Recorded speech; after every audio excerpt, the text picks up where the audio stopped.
राज्य सहकारी दूध महासंघ म्हणजेच महानंदवर प्रशासकाची नियुक्ती करण्यात आली आहे। प्रकल्प एनडीडीबीला चालवण्यास देण्यावरून झालेल्या टीकेनंतर सरकारने आता एक पाऊल मागे घेतलंय।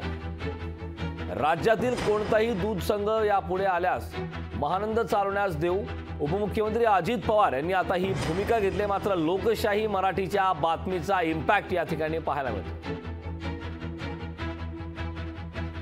तोट्यातील महाराष्ट्र राज्य सहकारी दूध महासंघ अर्थात महानंदवर प्रशासकाची नियुक्ती करण्यात आली। प्रकल्प गुजरात स्थित राष्ट्रीय दुग्ध विकास मंडळाला चालवण्यास देण्याच्या धोरणावर झालेल्या चौफेर टीकेनंतर आता राज्य सरकारने हा महत्त्वाचा निर्णय घेतलाय। दरम्यान राज्यातील कोणताही दूध संघ पुढे आल्यास त्याला महानंद चालवण्यास देऊ अशी भूमिका उपमुख्यमंत्री अजित पवार यांनी जाहीर केली। दुसरीकडे महासंघाच्या काही संचालकांनी राजीनामे दिल्यानंतर शुक्रवारी संस्थेच्या व्यवस्थापकीय संचालक कानुराज बगाटे यांची प्रशासक म्हणून शुक्रवारी नियुक्ती करण्याचं स्पष्ट झालं।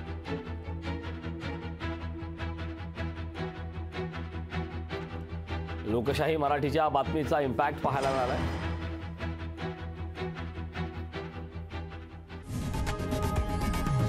लोकशाही मराठी ऐका, पहा, जागरूक रहा।